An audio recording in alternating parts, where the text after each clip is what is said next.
Around the Rotary with me, JP Warren. And with us today, we have a good friend of mine, Ruben Rico, who is the Senior Petroleum Engineer at Lonquist Company. How you doing today, Ruben? I'm great. Thanks for having me, JP. Good seeing you, finally. I see that both of us are still working from the house, huh? Yeah, I'm in and out quite a bit, but right now we're still working out of the house. Just trying to, like everyone, survive, adjust to this new lifestyle. Kiddos, pets running everywhere. Your house, which was beautiful, is now as a playground. We're just trying to make it, man, just like everyone else. I hear that, and I'm also seeing that a lot of different offices are slowly opening. I think this week or next week, or potentially in a couple weeks in the end of May. And I guess we'll see how that goes. It's too soon to tell. But Ruben, I wanted to bring you on today because I believe that you have a pretty good story about what a lot of people right now, not just in the oil and gas industry, are facing, but kind of not everyone, but a lot of people are facing right now. And I think you have an interesting story, and I don't want to kind of get into that too much, but before I forget what was March 9th or something like that, when kind of everything dropped, and that's when the Russian-Saudi production was kind of turned into a pissing war between the two and kind of changed the entire environment we live in. You kind of faced a situation that a lot of people right now are finding themselves in. You were let go from a unit, a place that I believe, and I'm not going to take your background too much, but that was where you spent the majority of your career. So I kind of want to talk about that, if you don't mind. Maybe you can share some insights and outlooks and provide some value to people that potentially are in the same boat or could be in the same boat. Anyway, I just think you have a great story and kind of what you did that I saw kind of on the sidelines. And I kind of want to talk about that. So why don't you start us off and give us a little background about your professional career? Sure. It's funny first that you mentioned the whole Saudi issue. I don't know if you remember, we were actually having lunch about me potentially going to Saudi. So glad that didn't work out. But appreciate you having me on board. I graduated. I'm born and raised here in Houston. And I graduated from the University of Oklahoma back in 2009. So it's almost been about 11 years. I had no ties, no family ties to the oil field. So I actually roughneced while I was in college. I had one internship, and then I went to go work for my employer right out of school. I was able to move back to Houston, and I was there up until, unfortunately, here November of last year. So with that company, I was the senior drilling engineer. We were a small outfit. We all had to wear multiple hats. So in addition to that work, I was also involved in completions, workover operations, regulatory. We all had to participate, and it was a great run. I miss my work family, but I'm looking forward now to starting a new one. And that kind of unfortunate. I mean, obviously it wasn't in your control, but that kind of shook you because it was kind of out of the blue. Correct. It was. You got to be honest. You knew it was coming. I'm not experienced like anyone else, but I feel like these downturns are just happening much more repeatedly. We had the one in 15, you had the one in 09. So I did have an idea that it was coming, but I still was betting on myself that I was going to make it. Call it your title, your years of experience. I felt I was going to make it. And then I remember on a Thursday morning at about 7:30, I walked in the office and whoops, here was the check. And so it initially did not hit me again because it was processing in my head the possibility that this could happen.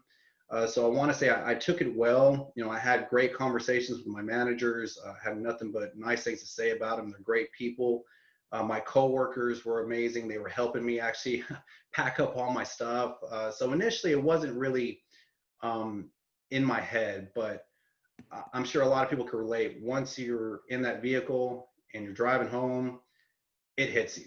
And I kind of feel like that's the mentality you're talking about is kind of the invincibility mentality. It's like, well, I'm a top performer, or who else are they going to do to do my roles here? Or yeah. They couldn't do that because if they cut me, then this project won't get done, or this customer won't get called on. They don't have a relationship that I have with this customer. That's on the sales side. Mm-hmm. So I can only imagine it's not it's the cautious, but kind of the, kids have that I'm invincible mindset. There was definitely an ego. I think everyone has an ego. I feel myself, I don't have it as bad as probably others, but there definitely was that in me where I thought I was safe. And unfortunately, that just wasn't the case. I think that's something that's very different and unfortunate. You're seeing a lot of great people across the industry, unfortunately, no longer have jobs. And that's, I mean, that's not due to performance or anything like that. That's just the nature of the industry right now. And I kind of want to talk to you about your mental thought process, your mental mindset, because I believe that there probably is several listeners going through this that are either down on the luck that did get let go, some talented people that did get let go. So can you speak to your what was going on in your mind when that happened? Other than the shock effect, your mind is just everywhere. What am I going to do? What are my future plans? And this is all I've done for the past almost 11 years. What is the next step? Do you stay in oil and gas? At that time, we weren't in the pandemic yet, but it was already starting to slow down. So do you stay in it? Do you move somewhere else? Do you go back to school? Everything is going around in your mind, and different scenarios are popping up all during the day. So the biggest thing for me initially was just to take a step back. Being in my position, like a lot of other operational engineers, you're so used to being in control because that's what's required of your responsibility. And when you no longer have that, it's surprising how that could get to you. So the first thing I had to tell myself was calm down, take it in, it's going to be fine. Never had anything like this happening before, but it's obviously happened to a lot of other individuals well before us. And if they can make it, I know I can make it as well. So that was the first major thing I just had to say. But what was interesting about it was, I don't know if you remember, this was actually the same day as the Fin for a F5, feather. Fin For a feather. I remember that. Yeah. So that was, I couldn't exactly take a break because I was trying to tell myself, do I go? Do I not go? Was I mentally ready to have this conversation? We were talking about the ego side. It's embarrassing. What do you tell people? Hey, I no longer have a job. Well, why not? Well, Ruben, why not? You were doing everything great. You're this guy there. You're this position there. Why not? So Exactly. I can only imagine. I mean, you're right. I mean, it's like anything. It's like a bad breakup, a divorce, getting let go. It is kind of embarrassing to talk about. Mhm. And you're right. You do kind of have to let the ego slide and just realize that, yeah, this is my situation now. And I think you're right. Taking a step back and having that breath, having that clarity of saying, okay, this is my circumstance. Now what? Exactly. I'm in control of the next steps. Now what? So I kind of want to go into that a little bit. Like you said, there was all these, like, do I stay in oil and gas? Do I pursue a different field? Do I go back to school, pursue a master's or a doctorate, or an MBA? What kind of propelled you to let's talk about those next steps, and what was the mindset that propelled you to kind of start your path on really doing an amazing job of networking? Well, initially, how did I figure out what I wanted to do? I'll be completely honest. I had no idea. You just don't know. You just have to start from fresh. You just have to be honest with yourself. Um, I just had to take steps. And as I took each step, my thought process started to evolve. I started to understand the situation a little bit better through the perspective, the view of other people. And initially, I just told myself I have to meet people, go beyond what I was normally doing. I still thought I was a very social person. I had a lot of connections, but there was still a lot that I just obviously did not know. So like I was saying initially, I had to take a break. So after the FinFur on that Thursday night, I had Friday, Saturday, Sunday just to regroup. Okay. I could have taken more time, but I just felt I was at least ready to start off on that Monday. So I just had to take some time, just calm myself down, just clear my head. And then Monday morning, I was at it. And the first thing I could only do was obviously look at LinkedIn. It's a great source to meet people. LinkedIn was. So what? I don't mean to interrupt you. So first off, you taking time. It sounds like you took a holiday weekend. That's pretty impressive. I mean, the fact that you said a couple of things, like you realized you had to take a step forward. and you didn't know what that objective or goal or company or position looked like. But as long as you were moving, taking steps forward, that's what's important. And then you said you got on LinkedIn, and I want to talk about that. Obviously it's the social media professional web-based, you know, business platform out there. So what were you looking at when you were, what was your searches? What were you kind of trying to find on LinkedIn? Well, I've seen a couple people do this. They just grab their resume and they throw it out at every job. And I understand. I can understand what the mentality is. You have to find a job here and now, apply to absolutely every single opportunity you have. For me, I just felt like that wasn't going to satisfy me, because the last thing I thought about, and again, my thought process evolved. I was thinking the same thing, but I later determined that, what if I find a job immediately only to find out I don't like it and then something else comes up? I just don't know. So I wasn't trying to be nitpicky, but I was only looking at possibilities I really think I could see myself staying in for a long period of time. So my first goal was, and I just threw this number out there. Your number may be different, but I had in my mind 20 connections a day. It doesn't sound like a lot, but every connection I made on LinkedIn came with a personal message. You log in through your desktop. Whenever you send a connect note, whenever you send your connection, it gives you the option to send a note. And I wanted to send a note, but I didn't want it to be canned. I didn't want to say, hey, this is Ruben Rico. I saw we have connections. I'm looking for a job. No. It doesn't work that way. You're a sales rep, JP. You know how it works. There has to be a personal connection. Oh my God, I can't even. And that's the thing. No, I mean, no harm or foul about people that do those blind messages. But you're right; it has to be catered. And dude, I can't tell you how many times I get whether it's a financial planner or a web-based person or an IT or a lead generator. And you're right; it is a very cookie cutter. I see you have the same connections. Let's connect. Or I've reduced this by 35%. And I don't know what's right and wrong. But sometimes if you're kind of getting that, it's you think it's like it's a mass text, a mass group text. You're exactly right. And I don't know what's right or wrong, but I just knew how I wanted to represent myself. So I did my best to send a personal message to people I felt like I can connect with, mainly because I was asking for advice. That was my angle, if you want to say that. I wanted to meet people because I wanted to understand the logistics of the offshore industry, the international sector, the midstream sector. I wanted to find at least a handful of people in every sector where I can learn, understand, and get a general comprehension of what's going on in the industry. Like I said, I had no idea what was going on.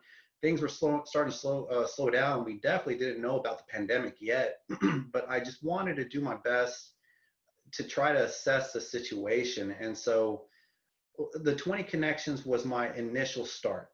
After that, my goal at that point, once I started to see some kind of traction, was to have one meeting a week. That was my magic number.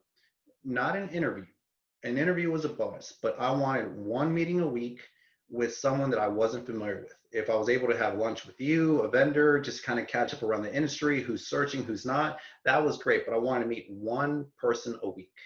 And one thing I noticed, believe it or not, I was kind of surprised about this, is lunches were difficult. Of course, after hour type deals, happy hours were hit or miss unless you already knew the person, the individual. But what really did help was breakfast meetings. I was surprised how many people wanted to meet me at 7 a.m. to have breakfast, and I had much more of those, significantly much more number of people who wanted to meet for breakfast as opposed to meeting in the office or lunch. It was kind of a way to start their day, get some food in their belly before they start work, and that was an interesting approach that caught my attention. I think that's a great approach. I mean, it's lunches are difficult because a lot of times people hold lunch time slots for personal working out, personal business. I think the avenue. I think you and I met for coffee one morning, and we met for breakfast another morning. I think the breakfast and coffee route is a great idea. Yeah, you're right. I forgot. Yeah, you're one of those too. So there you go. So one connection a week was my goal, and it wasn't because this was what I wanted in my mind was to see that I was doing progress. I was showing progress. one meeting a week. I was getting to some goal. I had no idea what that goal was, but I was working with something. I had that carrot in front of me. And so it was easy to manage. And mentally, it just kind of kept you stable that you knew things were working out according to your plan. As those meetings started to progress and I was starting to get into 1, 2 weeks in, I was going to a fair amount of lunches, breakfast meetings, some after-hour events. I think one of them was actually with you at Capitol, and so I had some options out there where I was at least meeting people. And then I came to a point where I was telling myself that my organization, how I was cataloging everything, was not up to par. By that time I already had my fresh new resume. I updated my LinkedIn, but I realized I didn't have my own personal business cards, which I don't know how I didn't remember that, but I didn't have business cards. I had my own personal business cards created. I started cataloging everything. And what I mean by cataloging everything is whether you want to do it on Excel, a notepad, I wrote down every day. I put a date on a piece of paper and I wrote who I sent a connection to, who was pending, who did I connect with, who did I meet, follow-up notes. If I connected with somebody, I took the initiative to send them an email and to follow up with them in a week or 2 weeks. I put everything on paper, whether it was on my calendar or on a notepad. I made sure that I did not forget anything, because as you get into this 2, 3 days later, 4 days later, you forget what you did or what was my conversation like with this person. Because to be honest, yeah, I'm used to juggling a lot because of my previous position, but you're in a new territory and there's a lot of emotions that are involved, financial responsibilities involved. Your mind can forget. So I wrote everything down the best that I could.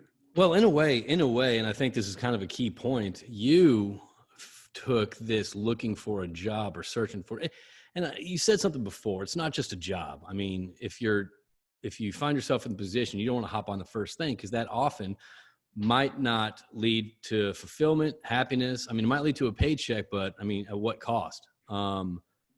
That's one thing I think that is important that you pointed at. Another thing is, though, you looked at this like a full-time job.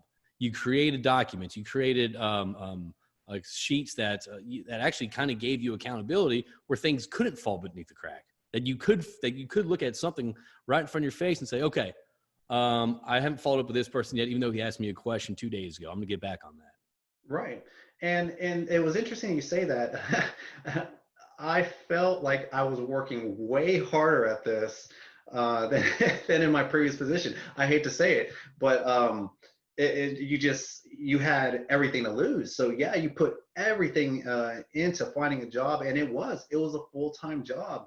And you brought up a good point saying that, because going back to what I was commenting about organization, I realized that you were so busy looking for a job, you were so busy looking on LinkedIn, on company profiles, job searching, that all of a sudden you realize you've been doing this from 6 a.m. all the way to 1 o'clock in the morning. And you were exhausted. And I loved what I was doing. I was busy, I was meeting people, but I was just so tired. And I was just telling myself, is this necessary? You know, why do I have to be looking on LinkedIn at 1 o'clock in the morning? At this point, it's just mental. You're just making this a lot worse. It's oversaturation. It's Yeah, there you go. oversaturation. You're doing the same thing. You're not seeing any positive returns and all that. So when was that point with you when you actually did start seeing some, I guess, some fruits of your labor? You know, it really started to hit about 1.5 to 2 weeks after everything initially happened. And so I structured myself to where I was only now working from like about 6 a.m., however early I woke up, to about 4:30 p.m. You know, I have a wife, I have a kid, didn't want to neglect them. I made it a point. I have to turn it off. For my mental stability, it just needs to stop at some point. And then I started thinking, taking a step back, when was I available to meet with people whenever I was working previously? I realized Mondays were never a great day for me because I was typically a catch up from the weekends.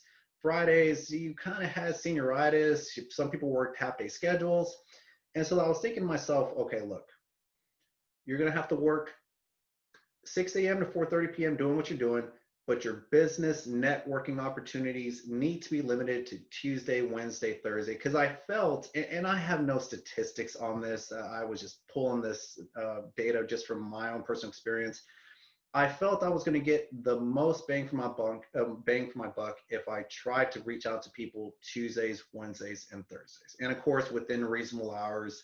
And it worked. I was still seeing progress, and I was just now feeling more in control because I was holding myself back, sticking to a schedule, looking at this like a full-time job, as opposed to a what do you call it, like a It's a shotgun approach. yeah, like an obsession. It Yeah. was initially like an obsession. It had to stop.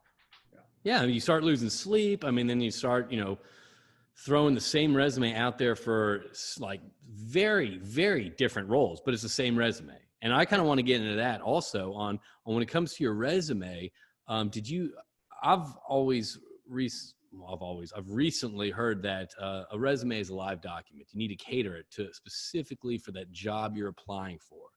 You can't turn in the same resume for 2 roles, 3 roles, 4 roles. It has to be specifically catered to that job because a lot of times these days, I feel like I've read that there's a lot of AI software that just scans the resumes and tosses what's not. So it needs to be catered specifically for that role. Right. And I'll be completely honest. The first time I heard about a professional resume writer, I immediately threw that to the trash. I'm not writing a resume. I did mine in college. I will be just fine. And I remember by the 7th person who told me about a professional resume writer, I said, okay, what is this about? How can you make a resume better than what I have? And so I called around, and there was a science to this, and I was really impressed, or at least they sold me on it. And Well, what so, did they sell you on? Well, so go on about that science. What did they sell you on? so the first thing that they did talk to me about was ATS. I can't remember what that stands for, the tracking system. And so, but the main thing that they told me on was, initially coming out of school, it was based off whatever your professional work history was. But nowadays, because of this ATS, it was all based off your skill words, your keywords. What did you do? It wasn't a paragraph of what you did for your company, but it's what are the initial points of what you can do.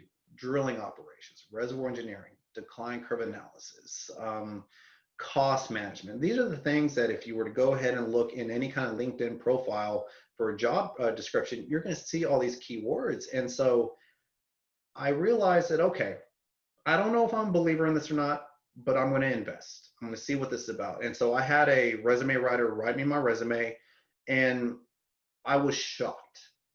I thought I had a great resume, but how they just took advantage of all the empty spaces, how they really focused on my keywords. It was a boost of confidence. I didn't realize how good I was in my job. And I got this about maybe 2 to 3 days after all this started. I started my process. And that alone, especially having someone help you with it, was an extra boost of confidence that gave me more motivation to keep doing what I was doing. So I am a believer in resume writing, especially nowadays. Resumes tend to go through software, which I hate. You hope that you're in a position where your manager is going to go ahead and take a look at something himself, but you just have to plan for the worst. So what do you have to lose at this point? If you were in my position 4 or 5 months ago, invest in what you can do to give you the best opportunity to at least take that next step, whatever it may be. I mean, that's probably the most your network and your resume is probably one of the most crucial things you can have when looking for a job. And if you're right, I mean, I've never looked at the resume. I've never heard of a resume writer until we talked that day. Yeah. And that's one of those things too. It's like you kind of don't think about that. Like, oh, I have a resume. I'll just update it with my last job. I'll just fill in 3, 4 bullet points and call it a day. But it really is kind of a tool. It is your only tool, that in your network, when you are applying for a job.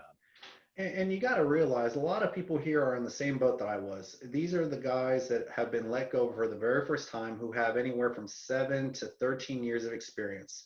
So you're talking about that much time where you have never looked at a resume, you've never thought of writing down what it is that you do, and you have writer's block. I had writer's block just trying to put this together.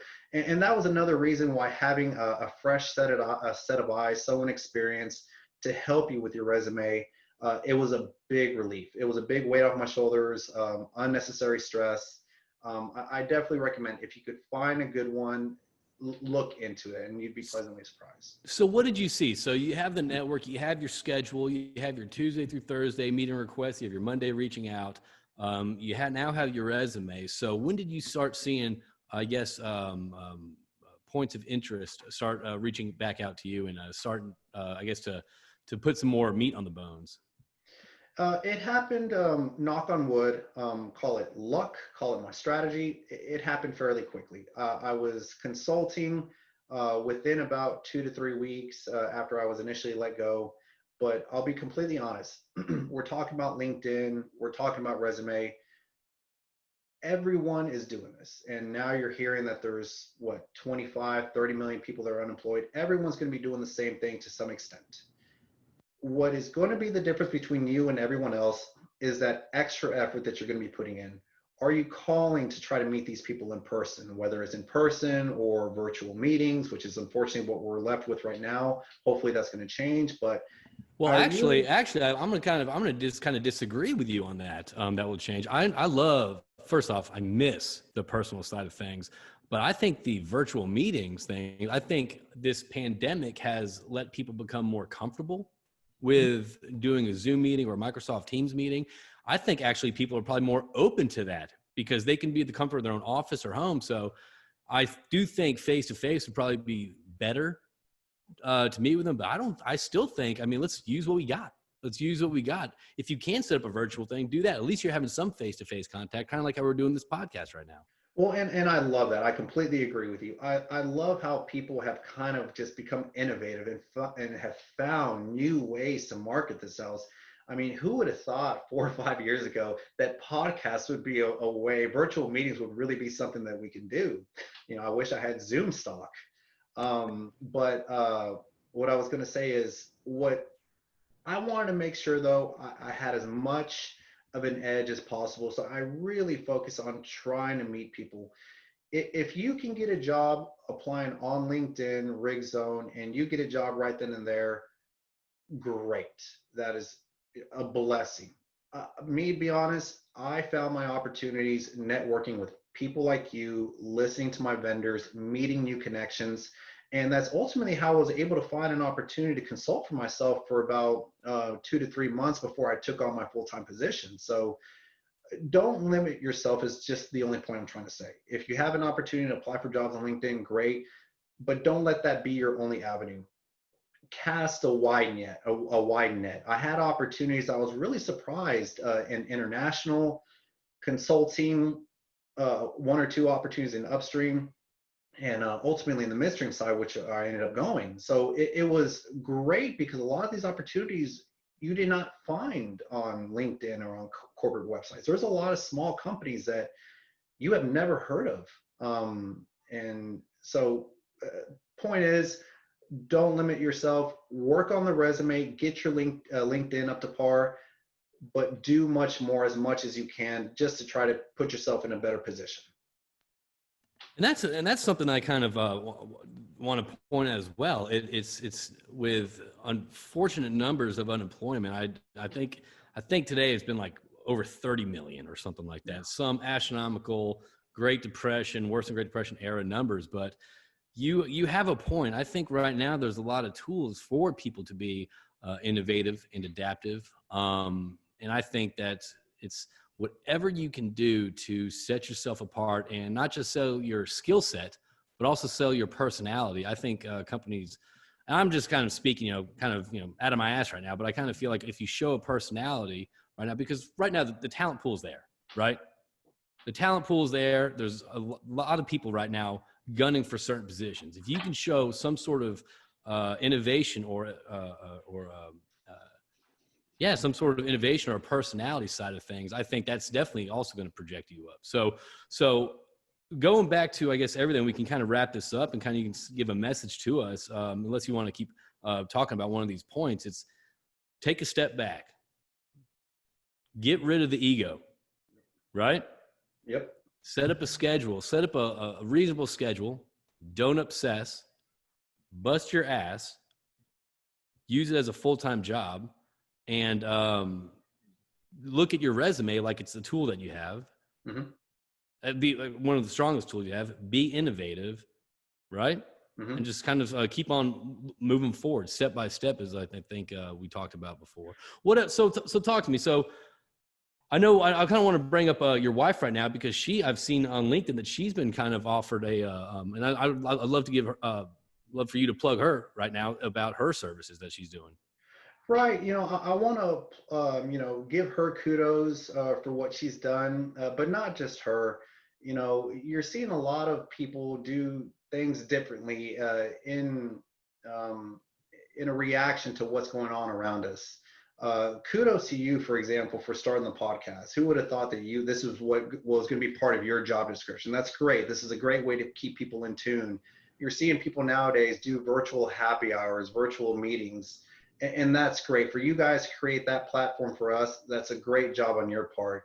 You're seeing other people who are pivoting from their current services to help people by providing masks, hand sanitizers. Who would have thought of that at this point? And that's great. My wife did an amazing job because she had her PhD from Texas A&M, director for a private institution, and she was doing a lot of freelance editing, publishing.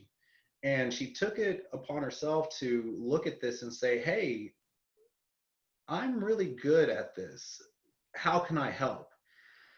And I said, well, just make a post. Let's see what happens. And it's been for her really great. She's definitely helping up as much as she can, and when she can. And so if people are really trying to get help out there, and there's a lot of services, and kudos to all those people who are trying to help. But I really appreciate what she's doing because she has a lot of credentials to her name. She's been getting a lot of great reviews, a lot of work, and she's also very in tune with the oil and gas industry. That's great because she's always, for the past 10 years, been hanging out with people like you at our social events, listening, and to be honest, she was actually picking up on it very quickly. And so we would have conversations about upstream, downstream sectors, downhole tools. And I said, give it a shot. Let's see what it does. And so she's been great at it. She's been a hustler. And so if there is help out there, if there is help that is needed out there, I strongly recommend get a resume writer to help you out. If you need one, Amanda is a great source. We'll see if we could put a link for her.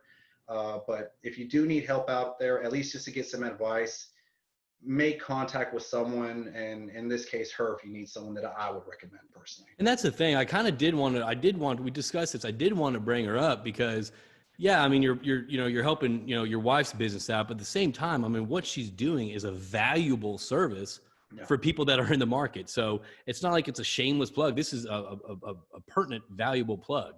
Right. And like, if you do some research yourself, you can see prices on what people charge, and she's charging nothing like that. She's just really trying to do herself a service, and a service to everyone else by just helping. So dude, we should have done like you mentioned around the Rotary, you get 10% off, something like that. But yeah. Hey, we'll do it on the next podcast. Exactly. Absolutely. Well, Ruben, you got anything you like to leave the audience out there? Yeah. So I broke it down into 5 main steps. My 5 pieces of advice is really what I recommend to everyone. The first thing, like you mentioned, take your time, recover, regroup. Get yourself mentally ready to take the next step. Number 2, strategize. Invest in yourself. Get the resume, get the business cards, get your LinkedIn. Get ready for what will come towards you and make sure you're prepared for it. Through all this, and as you're meeting people, number 3, understand what your goals are. At this point, you're going to realize that you want to stay in the industry, you don't. You want to go back to school, you want to get a real estate license, whatever it is, but understand your goals. Number 4, get out of your comfort zone. Get out there and socialize. Like I said, not just LinkedIn, not just RigZone. get on these virtual meetings when everything opens up again and everyone's safe. Go out and start shaking hands. Wash your hands, then shake your hands. And the last thing, the most important thing is give thanks. I can't say enough. Thank you to everyone who's helped me, my vendors, former vendors, now vendors, my buddies, my pals, my family, my wife. I'm in my position now and I'm trying to do my best to help others. For whenever you, the listener, you get your job and you're finally through this and you're high-fiving yourself and you're giving yourself hugs, turn back around and help someone who is still in the position that you were previously. I think that's the main thing. Just give. Amen. What a great message that you have, and I appreciate you coming on today. And if anyone would like to get in touch with him or with me with potential some follow-up questions or want to get his contact information, you can reach us at Round the Rotary at cap-petro.com. Again, it's Round the Rotary at cap-petro.com. Again, everyone, this is Ruben Rico sharing his insights and outlooks on everything. And his wife's name is Amanda Rico, so look her up on LinkedIn. And thanks for coming by. And I appreciate you sharing your insights and your 5 steps with us. Hey, thanks, man. I appreciate it. God bless. All right, buddy. We'll talk to you in a little bit. Take care. All right.